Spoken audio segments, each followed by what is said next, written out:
You are now listening to The Mercy She Gave Him. On the first Tuesday of October, in a courthouse with rain crawling down the tall windows, Camille Rowe sat behind the prosecutor and tried not to look at the man who had killed her sister. His name was Elias Varjabar. He was 28 years old, clean-shaven for court, dark suit, blue tie, hands folded as if he were waiting for church to begin, instead of waiting to be sentenced for taking a life that did not belong to him. Camille had expected him to look like a monster. That would have been easier. But Elias looked tired, ordinary, almost gentle from a distance. He had the kind of face strangers might trust with directions, the kind of voice, when he finally spoke, that could make an apology sound like a prayer. Camille hated that most of all. Her sister had trusted him too. Her sister's name was Nadia Rowe. She had been 26, a dental assistant, a woman who put too much honey in her tea, sang off-key in grocery aisles, and never let a birthday pass without showing up with balloons, even when she was broke. Nadia was the kind of woman who answered the phone at midnight because she believed everyone could be saved if somebody just picked up. Elias had been dating Nadia for 11 months when she died. 11 months was not long enough to become family, but it was long enough for him to know where she hid the spare key. Long enough for him to learn which words made her fold. Long enough for him to apologize after shouting. Long enough for the flowers to stop feeling romantic and start feeling like proof of a storm that had already passed through. In the beginning, he was charming. He opened doors. He remembered details. He called Nadia baby in a voice that sounded soft enough to sleep inside. He brought her soup when she had the flu. He sat with Camille's mother at Sunday dinners and asked questions about old family photographs. He laughed at the right time. He listened like listening was a gift he had invented. But by spring, Nadia stopped laughing first. Then she stopped coming around. Then she started saying things like, "He just worries about me. He had a hard childhood. You do not understand him like I do." Camille had heard those words before. Not from Nadia, but from women on television specials and in articles she scrolled past because the truth was too heavy to carry after work. She never thought those words would sit across from her at a kitchen table, wearing her sister's face. In court, the judge asked Elias if he wanted to speak before sentencing. He stood. Elias Varick looked toward Nadia's mother first, then toward Camille. There is nothing I can say that will give her back. I wake up every day knowing I destroyed the woman I loved and ruined the people who loved her. I do not ask for mercy. I do not deserve it. I only ask that one day, somehow, God lets Nadia know I am sorry. Camille did not cry. She had cried the night they found Nadia. She had cried over the blue dress hanging in Nadia's closet with the tag still on it. She had cried into Nadia's pillow until the fabric lost her sister's smell. By sentencing day, Camille's grief had hardened into something with teeth. 22 years. That was the sentence. Not life, not forever. 22 years, with the possibility of parole after 15. Camille remembered thinking that the math was obscene. Nadia got no parole. Nadia got no calendar to count down. Nadia got no second chance wearing state-issued shoes. When officers put their hands on Elias's arms and led him away, he turned once. Their eyes met. Camille wanted to see fear there. Instead, she saw shame. It would take her years to admit that shame was the first crack. For the first year, Camille did not say his name. She called him that man. Him. The one who did it. She would not let her mother watch news reports about the appeal. She would not let anyone at church say forgiveness within earshot. If a pastor preached on mercy, Camille got up and walked out before the choir could soften the message. Forgiveness, to Camille, sounded like betrayal in a clean dress. Nadia had been betrayed enough. Camille built her life around refusing him, refusing his name, refusing the idea that anything human could still be left in him. She sold Nadia's car because she could not stand seeing it in the driveway. She kept Nadia's recipe box but never opened it. She changed her phone number after reporters found the old one. She moved to a small rented house on the edge of Merrill County, 2 acres of tired grass and a pecan tree that dropped hard green fruit on the roof in late summer. There was an old gazebo in the back, built by the landlord's grandfather, white paint peeling, screen door crooked, roof patched with tin. Camille used it for storage. Broken patio chairs, a box of Christmas lights. Nadia's bicycle, because getting rid of it felt like another death. Her mother, Evelyn, faded after the funeral. Not dramatically, not all at once. She simply grew quieter, as if each month took one color from her. By the 2nd anniversary, Evelyn's hands shook too badly to write a grocery list. By the 3rd, she spent whole afternoons in Nadia's room, sitting on the bed, touching nothing. Camille became the strong one because someone had to be. Strong meant paying bills. Strong meant answering condolence texts. Strong meant learning how to sleep with every light on. Strong meant not screaming when people said, "Time heals." Time did not heal. Time rearranged the furniture around the wound. Then, in the 4th year after Nadia's death, a letter arrived from Blackwater State Correctional Facility. Camille knew the handwriting before she knew why. Small, careful, slanted. The return address made her stomach twist. She threw the letter in the trash. At 2 in the morning, she took it back out. She did not open it until sunrise. Inside were 3 pages. No excuses, no childhood story, no plea for sympathy. Just confession, written like a man trying to set a table correctly after burning down the house. Elias wrote that he had joined a prison accountability program. He wrote that the men in his group were not allowed to say mistakes when they meant choices. He wrote that he had spent years wanting to die and had realized wanting to die was still making himself the center of Nadia's story. Then he wrote the sentence that made Camille sit down on the kitchen floor. I do not deserve your forgiveness, Camille. I am not writing to ask for it. I am writing because Nadia deserves for someone who hurt her to tell the truth without being chased for it first. Camille read the sentence again, then again. She folded the letter and put it in a drawer. For 13 days, she thought about burning it.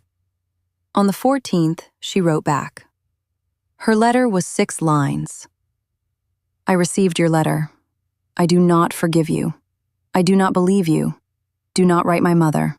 Do not use God's name to make yourself sound clean. If you have truth, write truth. If you want pity, choke on it. She mailed it before she could change her mind. 3 weeks later, he answered. That is fair. Nothing else. Just that. That is fair. The simplicity of it irritated her so deeply she kept the paper. Their letters continued because anger, like love, needs somewhere to go. Camille asked questions no polite person would ask. What did Nadia say in the last hour? When did your love turn into ownership?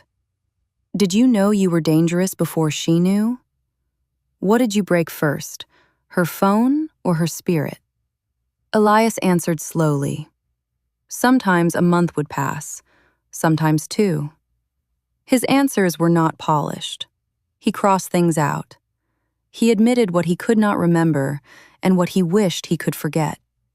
He wrote about jealousy that had felt like proof of love until he saw it written in his own prison workbook under the heading, Control. He wrote about calling Nadia 27 times in one night because she went to dinner with Camille and forgot to text him back. He wrote about punching a door beside her head and telling himself it did not count because he had not touched her. He wrote about apologies that were never apologies, only negotiations. I said I was sorry so she would come close again. I said it with tears because tears worked. I was not sorry enough to change. I was sorry enough to be forgiven. That line made Camille sick, because she remembered Nadia after those apologies. She remembered her sister glowing with relief, as if the good version of him had finally returned, and all she had to do was love that version harder. Camille read every letter standing at the kitchen counter, as if sitting would make her too soft. But something happened by the 6th month. The letters stopped feeling like a blade and started feeling like a map. Not to him, to Nadia. To the parts of her sister Camille had missed while trying so hard to protect her. Nadia had not been foolish. She had been worn down in increments too small for outsiders to respect. She had not chosen danger. Danger had dressed itself as devotion until she could not tell where the ribbon ended and the rope began. On the 5th anniversary of Nadia's death, Camille drove to the cemetery at dawn. She brought yellow roses. Nadia had loved them because she said they looked like sunshine showing off. Camille knelt in the wet grass and put Elias's latest letter against the stone. I do not know what I am doing, Nadia. I still hate him, I do. But I hate carrying him too. I hate that he gets to live in me like a second tenant. I hate that every room in my body knows his name. The cemetery was quiet except for sprinklers ticking over the grass. Camille pressed her palm to her sister's name. I am not forgiving him because he deserves it. I am trying because I want to breathe without him sitting on my chest. 2 months later, she requested a prison visit. Blackwater State Correctional Facility sat 3 counties away behind razor wire and soybean fields. The first thing Camille noticed was how normal the road looked. Gas stations, dollar stores, a billboard for discount mattresses. People driving to work while, beyond the tree line, men counted time in bunks and chow lines. She wore a gray blouse and no jewelry. At the check-in desk, an officer with tired eyes handed her a visitor badge and told her to remove her shoes. The metal detector beeped over the underwire in her bra. She had to step aside, cheeks burning while a female officer passed a wand over her ribs. Her hands were stamped with invisible ink. Her purse stayed in a locker. Her phone stayed in the car. She carried only her ID, a vending machine card, and a grief so old it felt inherited. The visitation room smelled like floor cleaner, burnt coffee, and men trying not to look afraid in front of their children. Plastic chairs were bolted in pairs. Low tables sat between inmates and visitors. A vending machine hummed in the corner. Somewhere, a toddler cried because her father could not come home in the pocket of her pink coat. Camille saw Elias before he saw her. He was thinner than he had been in court. His hair had been cut close. Prison had taken softness from his face and left hollows beneath his eyes. He wore tan clothes with his number printed over his heart. When he looked up, he stopped walking. For a moment, Camille saw the old Elias in the way his face opened. Surprise, pain, something dangerously close to hope. Then he lowered his eyes and sat across from her. Neither of them touched the table. Thank you for coming. Do not thank me yet. His mouth tightened, almost a smile, but not quite. That's fair. I came because I need to say this where you have to hear it. I will hear it. You killed my sister. The room kept moving around them. Plastic wrappers, coughs, a laugh from another table too loud for the place. Elias did not look away. Yes. You did not lose control. You took control until there was nothing left of her to take. Yes. You do not get to say you loved her like love explains blood. His eyes filled. I know. I am here because I am tired. I am tired of waking up mad. I am tired of dreaming about the trial. I am tired of you being the ugliest thing I carry. So I am going to say the words, and you are not going to make them holy. You are not going to cry like it cleans you. You are not going to use them to feel free. Elias folded his hands in his lap. I forgive you. The words came out flat, not warm, not shining. a door opening in a house that might still be burning. Elias bowed his head. For a long time, he said nothing. When he finally spoke, his voice broke on the first word. I do not know what to do with that. Neither do I. I am sorry. I know. That should have been the end. That was the moment where a wiser story would have let Camille stand, walk through security, drive home, and never see Elias Varick again. But real life does not always turn where wisdom points. Sometimes it keeps driving down the road because the road feels familiar. The first phone call came 6 days later. A robotic voice said she had a prepaid call from an incarcerated person at Blackwater State Correctional Facility. Then Elias said his name.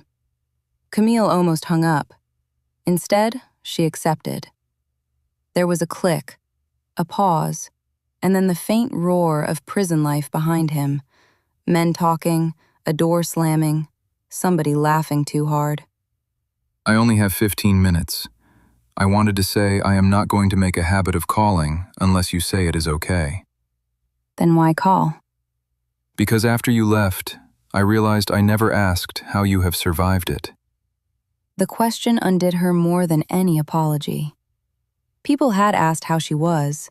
They had asked if she needed anything. They had asked if she was healing. No one had asked how she survived. So she told him the truth. She told him about checking window locks every night, about the way her mother said Nadia's name in her sleep, about avoiding the cereal aisle because Nadia had loved the cartoon marshmallow kind, and Camille could not pass the box without feeling stupid for crying in public. The call ended mid-sentence. A prison phone does not care about confession. The next week, he called again. This time, she waited for it. That was the first sign she missed. Over the next year, their connection became a schedule. Letters on Mondays, calls on Thursdays after 7, visits every second Saturday unless Camille had a double shift at the clinic. She told no one at first. Not her mother, not her friend Lorraine from work, not the grief group she had stopped attending because too many people there wanted pain to be inspirational. At Blackwater, Elias seemed smaller than the man who had once filled doorways with his anger.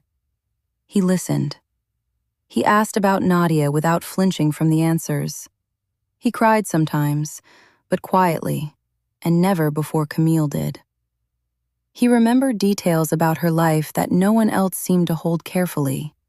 The leak under her sink, the pecan tree dropping fruit on the roof, her fear of driving at night in rain, her mother's good days and bad days, the gazebo she kept meaning to clean out. He started ending calls with the same sentence.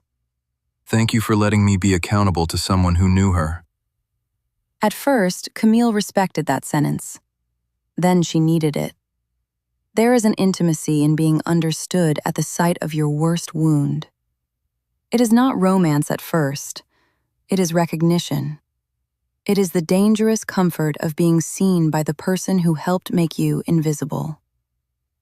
On the 6th anniversary of Nadia's death, Camille visited Elias and found him waiting with a folded piece of notebook paper. I wrote something. You do not have to take it. What is it? A list of what I stole. She almost told him to keep it. Instead, she unfolded it. The list filled 2 pages.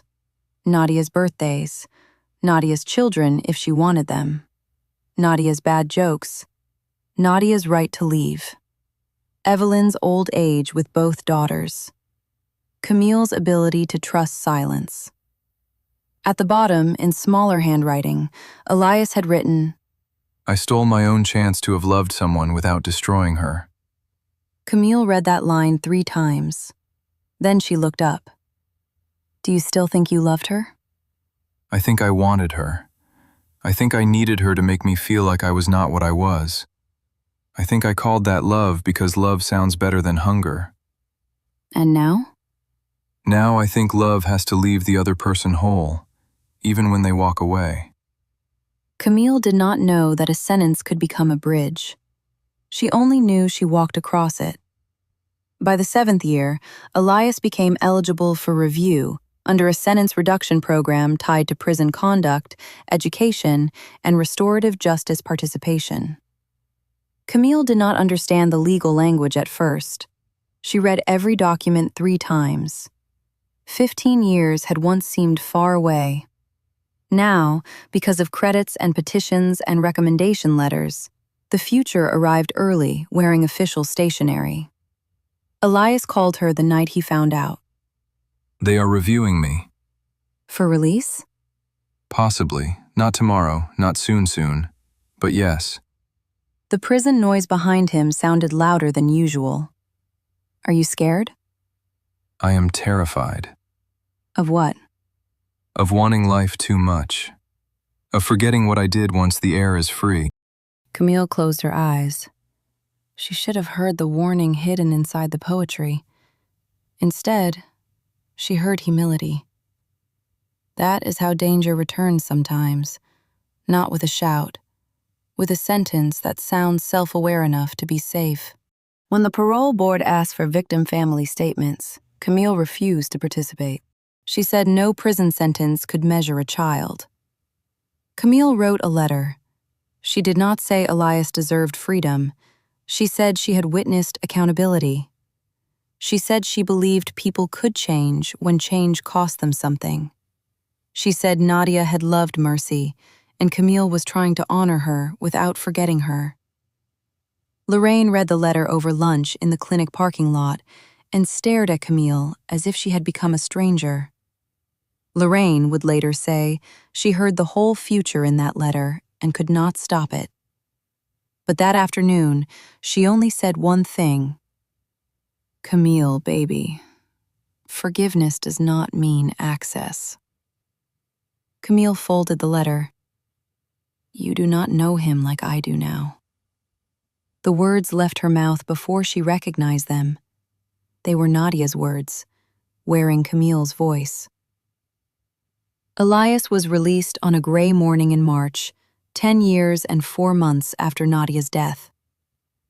Camille waited outside the re-entry office in a borrowed blue sedan because her own car had started making a knocking sound she could not afford to fix.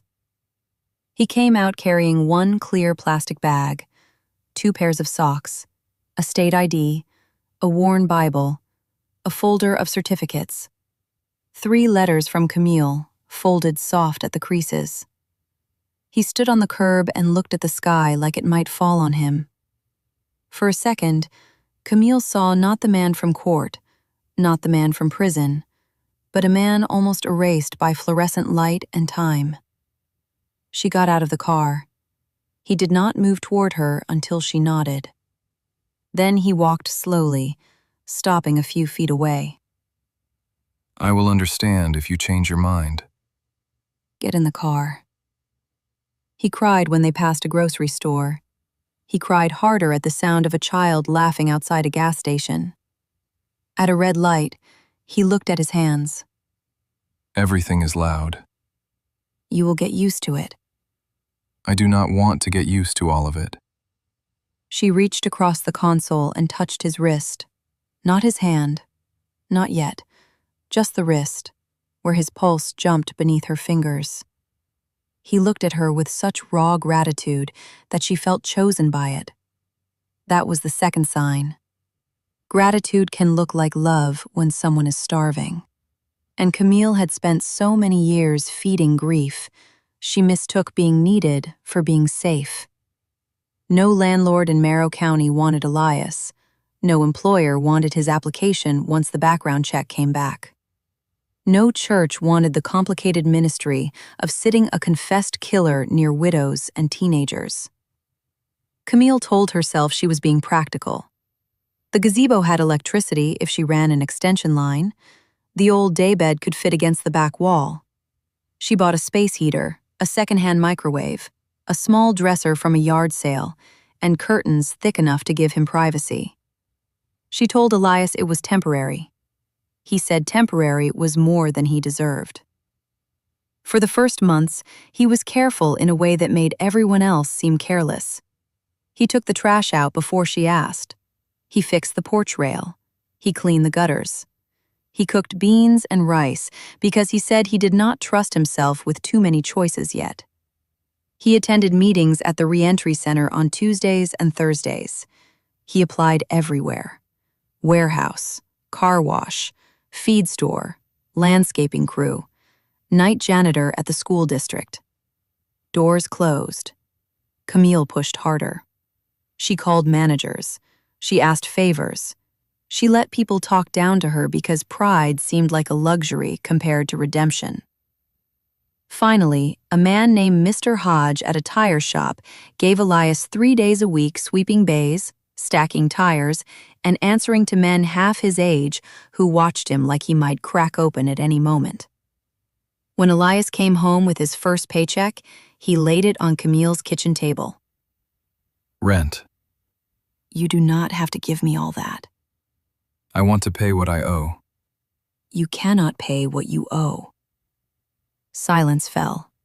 She regretted it as soon as she said it. His face changed, just for a second. Not anger, not exactly. A door shutting behind his eyes. Then he nodded. You are right. He left the money anyway. That night, he did not answer when she knocked on the gazebo door. The next morning, there were flowers on her porch. Yellow roses, Nadia's favorite.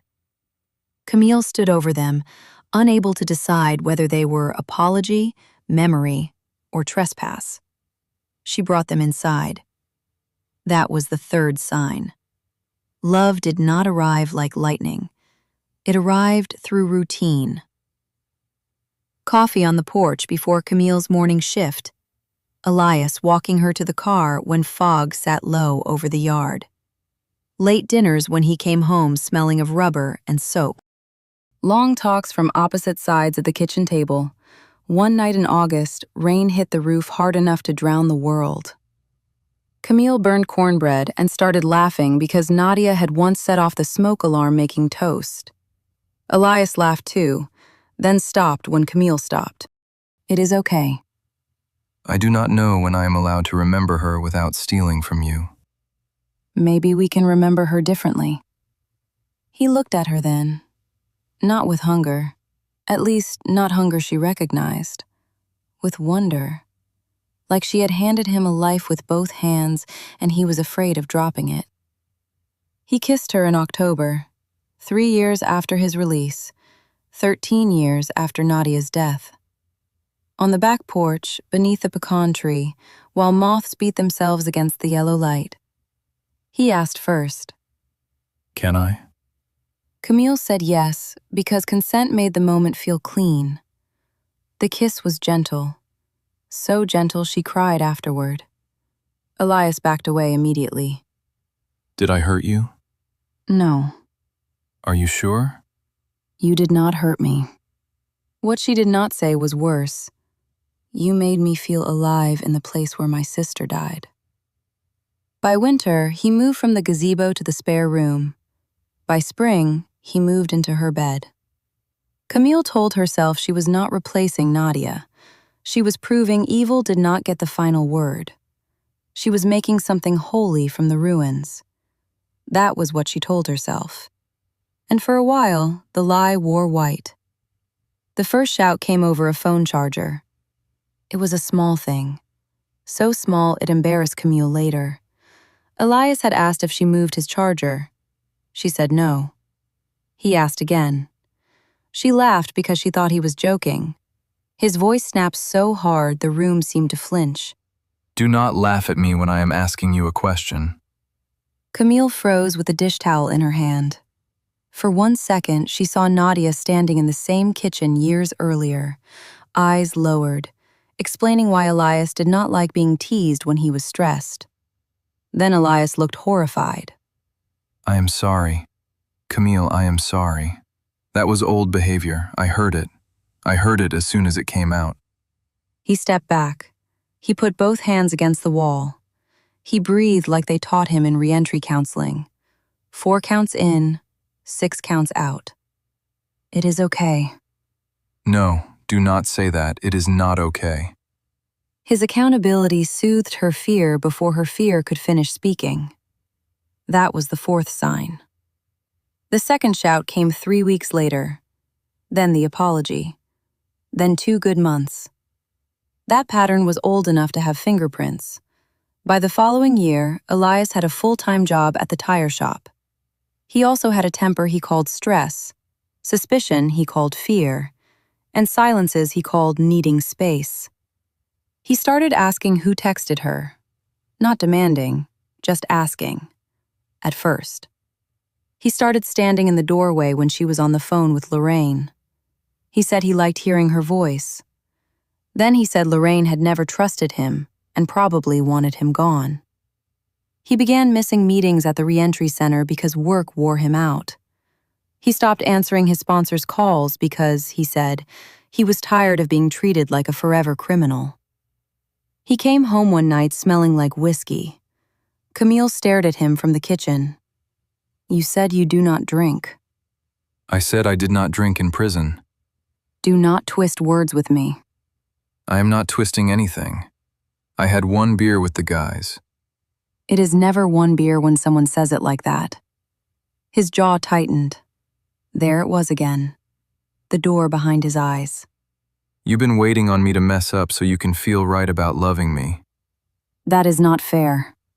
No, what is not fair is every mistake I make standing in the shadow of the worst thing I ever did. You put us in that shadow. He slammed his fist into the table. The salt shaker jumped.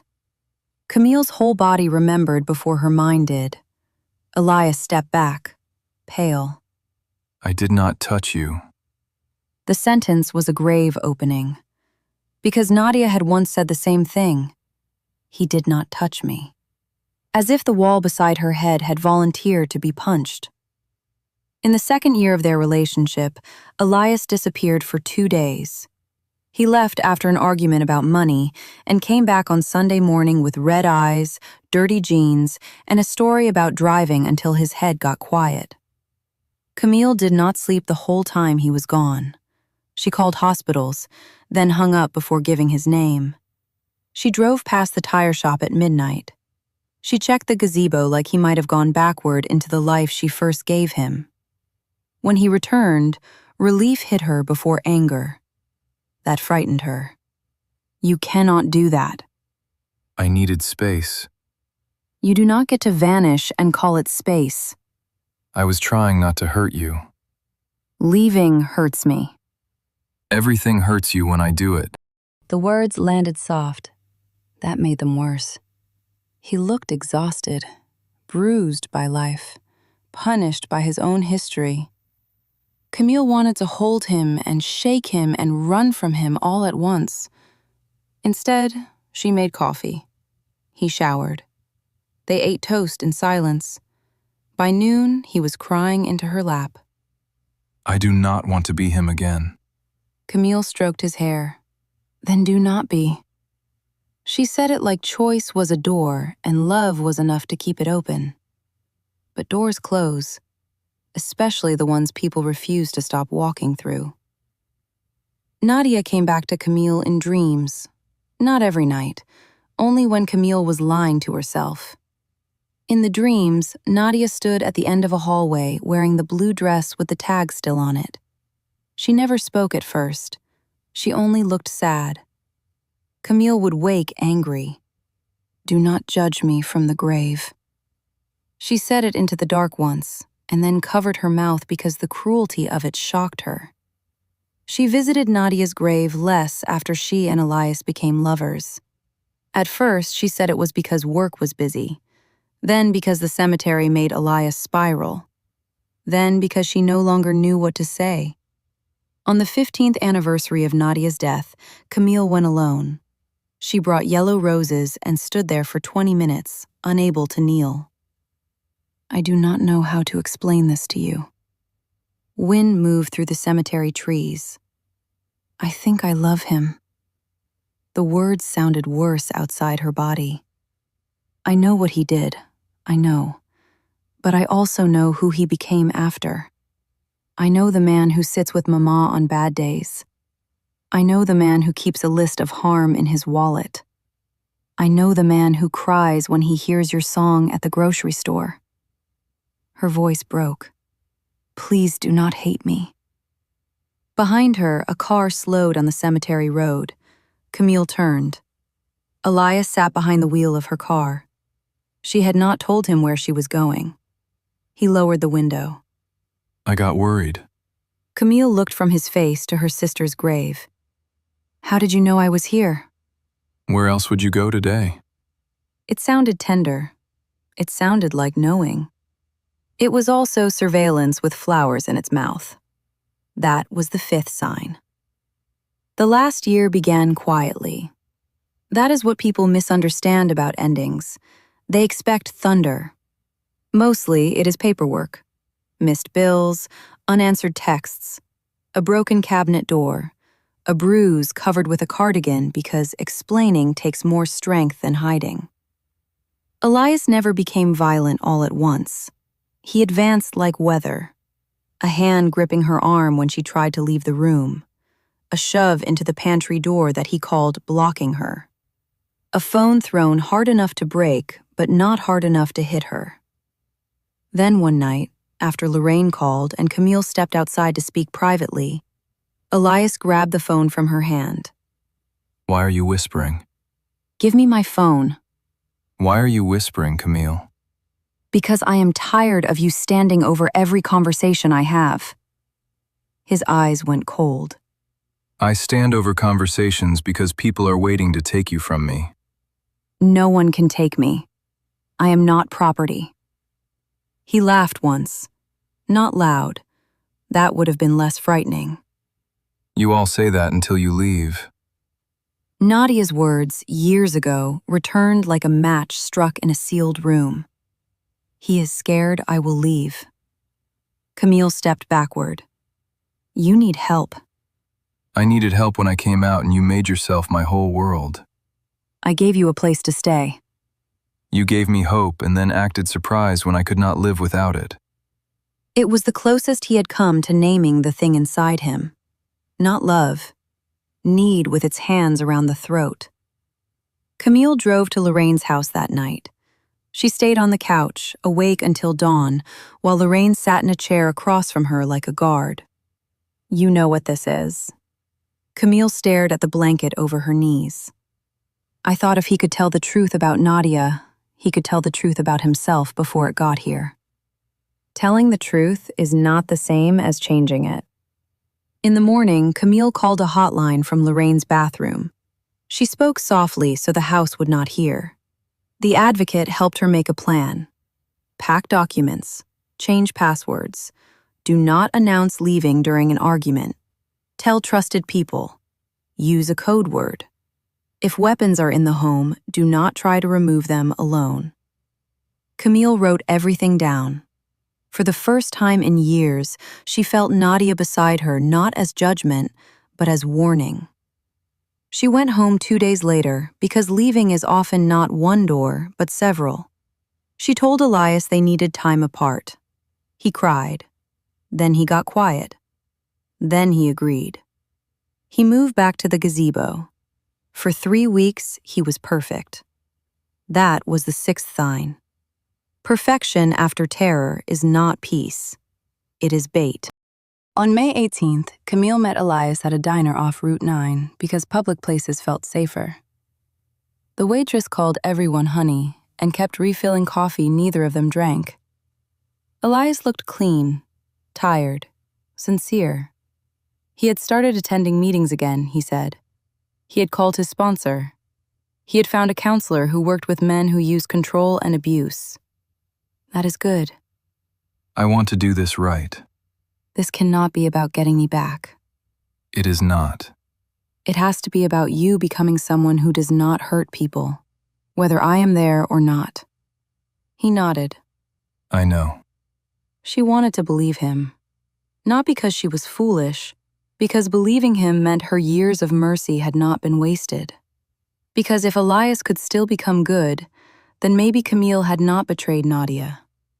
Because love, once invested, becomes a debt we keep trying to collect from the wrong person. Before they left, Elias took a small envelope from his jacket. I wrote Nadia a letter. I do not want to leave it at her grave unless you say it is okay.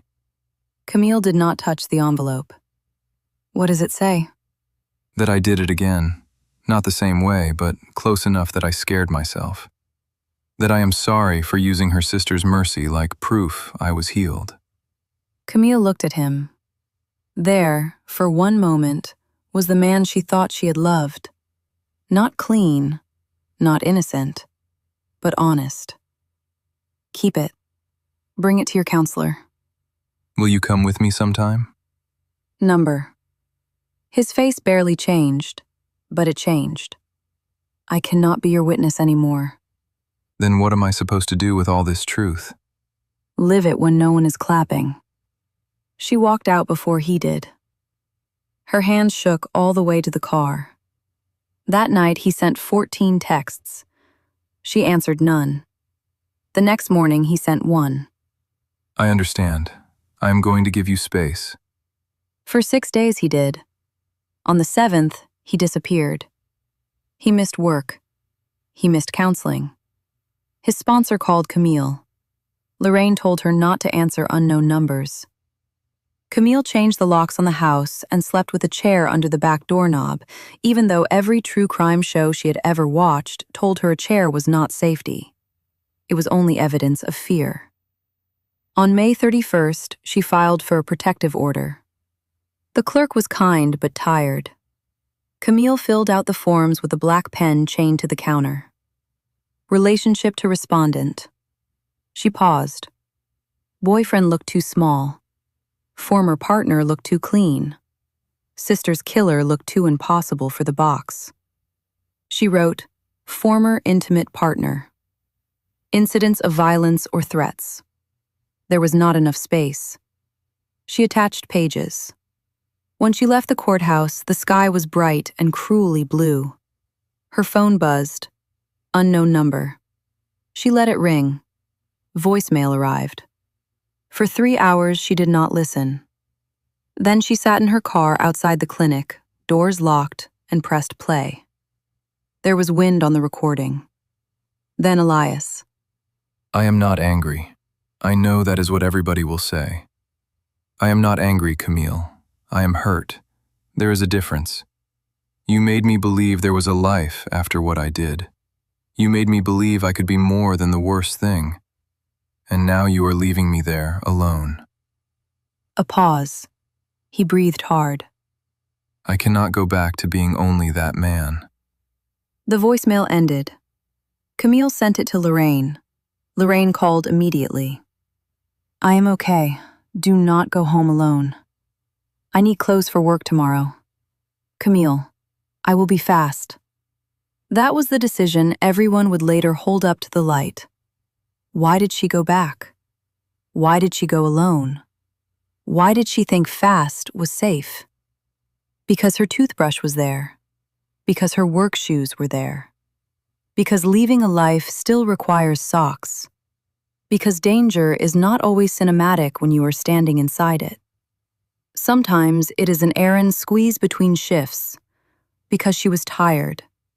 Because she had already survived so much that one more trip home felt like something she could survive too.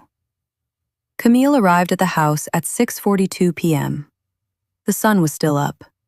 A neighbor, Mrs. Delaney, saw her pull in and wave from the mailbox. Camille waved back. The front door lock stuck like it always did. She had to lift the knob and turn the key at the same time. Inside, the house smelled like lemon cleaner and old fear. She went first to the bedroom.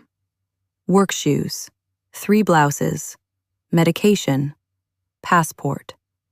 Nadia's recipe box, because she had left it once and could not leave it again. At 6:57, Lorraine texted, "Checking in, code word if you need me." Their code word was Magnolia. Camille typed, "Almost done." She did not send Magnolia. At 7:03, she heard the gazebo screen door creak. Her body knew before her mind allowed it. She stepped into the hallway. Through the kitchen window, she saw Elias crossing the yard.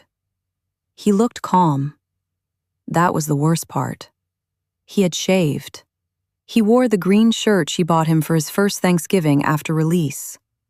In one hand, he held the envelope addressed to Nadia. Camille locked the back door. He knocked. Not hard. Camille, I know you are in there. She held her phone. Her thumb hovered over Lorraine's name. I am not here to fight. A sentence from the past pulled at her, Nadia saying, "He just wants to talk." Camille backed away from the door. "Leave, Elias." I will. Just take the letter. "Leave it on the porch." I need to see your face when I give it to you. "Elias, no! Go away!" Silence. Then his voice changed. Not louder, lower. After everything, you are going to talk to me through a door. "Yes. I slept in a gazebo for you. You slept there because I let you. I came out of prison with nothing. And I gave you everything I could." Then do not take it back. There it was. The truth without a suit on. Not remorse, not love. Entitlement shaking at the door. Camille dialed 911. The operator answered. Camille whispered her address. Elias heard her. The first hit shook the door in its frame. Camille ran, not toward the bedroom, where there was no exit, toward the front. The second hit cracked wood. The third opened the back door like the house had finally given up keeping him out. The recording of that 911 call would never be released to the public, but investigators would later say Camille stayed on the line almost to the end. She said his name once, not as a plea, as recognition. "Elias, do not become this again." Neighbors heard shouting. Mrs. Delaney called 911 too. A patrol car was 6 minutes away. 6 minutes is a short song. 6 minutes is a pot of coffee not finished brewing. 6 minutes is forever when a locked door has already failed. Elias did not kill Camille because he stopped loving her. That is the lie people like because it lets love stay innocent. He killed her because he believed love gave him ownership, because he mistook forgiveness for permission. Because Camille became, in his mind, not a woman with a life, but the final witness to his redemption. And when she withdrew that witness, he reached for control the way some men reach for breath. At 7:16 p.m., police arrived. At 7:18, Elias walked out of the house with his hands raised. He was crying. He kept saying the same thing. She was leaving me. She was leaving me. As if leaving were a crime. As if her life had been evidence he was allowed to destroy. The second trial did not feel like the first. The first had been horror. The second was history repeating itself in a courtroom that smelled like paper and rain. Evelyn Rowe sat in the front row, between Lorraine and Mrs. Delaney, older now than grief should have made her. She had buried one daughter in blue and another in cream. Nadia and Camille lay beside each other beneath the same pecan-shadowed hill. 2 sisters, 1 man. 2 endings the world would call complicated because simple truths make people responsible. The prosecutor read Camille's protective order petition aloud. He read the attached pages. He played the voicemail. He showed the jury the letters Elias had written in prison, the list of harms, the perfect language of accountability. Then he showed the pattern after release, the shouting, the control, the disappearing, the hands-on, the isolation, the way remorse became a costume when consequences came close. Elias took the stand against his attorney's advice. He looked older now, not softer, smaller in a different way. The prosecutor asked him if Camille had saved his life. Elias said yes. The prosecutor asked if she found him housing. Yes. Work. Yes. Community. Yes. Love. Elias could not answer at first. Then he said, yes. The prosecutor stood very still. And when she tried to save herself, what did you do? Elias wept. But the courtroom was done being moved by his tears. There are tears that cleanse. There are tears that perform. And there are tears that arrive too late to be useful to anyone but the person crying. The jury convicted him in less than 2 hours. This time, the sentence was life. No early door. No careful letters carrying a hook beneath the paper. No woman asked to turn her wound into a bridge. At sentencing, Nadia and Camille's mother stood to speak. Her voice was thin, but it did not break.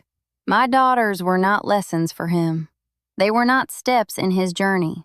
They were not proof that he was loved or proof that he was broken. They were women. Nadia was a woman. Camille was a woman. And both of them deserved to outlive his need. Camille's final text to Lorraine was entered into evidence. Almost done. 2 words, a small domestic sentence. A woman gathering shoes and medicine and a recipe box. A woman almost out. Almost. That word stayed with Lorraine for the rest of her life. After the trial, Lorraine cleaned out Camille's house with Evelyn's permission. The gazebo was empty except for dust, a folded blanket, and 1 yellow rose pressed between the pages of an old Bible. Lorraine threw the rose away. Not because Nadia had not loved yellow roses. Because some symbols do not deserve to be rescued. In the kitchen, she found Nadia's recipe box on the counter, packed neatly in Camille's tote bag. Inside was a card for honey cake, written in Nadia's round, looping handwriting. At the bottom, Nadia had added a note years before either sister knew how far love could be twisted. Add extra honey if the day has been mean. Lorraine sat on the kitchen floor and cried so hard she made no sound. Later, she started a foundation in both sisters' names. Not a forgiveness ministry, not a redemption campaign. A practical one. Emergency hotel rooms, gas cards, lock changes, court advocates, storage units for women who needed to leave without leaving everything. Because Lorraine had learned what the world often forgets. A woman does not need a sermon when she is trying to survive. She needs a ride. She needs money the abuser cannot track. She needs someone to believe the first warning, not the obituary. Years later, people still argued about Camille. Some called her foolish, some called her saintly. Both words miss the woman. Camille was not a fool. She saw a man who had named his sins and believed naming them meant he could not repeat them. Camille was not a saint. She was lonely, angry, tender, exhausted, hopeful in a way that made her brave and vulnerable at the same time. She wanted mercy to be stronger than violence. Many good people want that. Wanting it does not make it true. The truth is harder. Forgiveness can free the heart without reopening the door. Love can be real and still not be safe. Accountability is not what someone says when watched. It is what they choose when power returns to their hands. And sometimes the most loving thing a survivor can do is leave before the apology learns her name. On the anniversary of Camille's death, Lorraine went to the cemetery alone. She brought 2 bouquets, not yellow roses. Camille had loved white tulips, though no one remembered that while she was busy holding everyone else together. Nadia got sunflowers because she would have complained loudly about anything too elegant. The sisters' stones stood side by side beneath the pecan tree.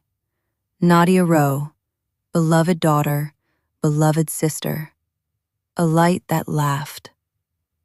Camille Rowe, beloved daughter, beloved sister, mercy with a heartbeat. Lorraine touched both names. For a long time, she did not speak. Then wind moved through the grass, soft and ordinary. No message, no sign, only mourning, only the terrible kindness of the world continuing. Lorraine placed Camille's tulips in the vase and whispered the sentence she wished someone had given Camille before mercy turned into a room with no exit. Forgiveness does not mean you have to stay. You can forgive him from far away. The wind took the words, maybe nowhere, maybe everywhere.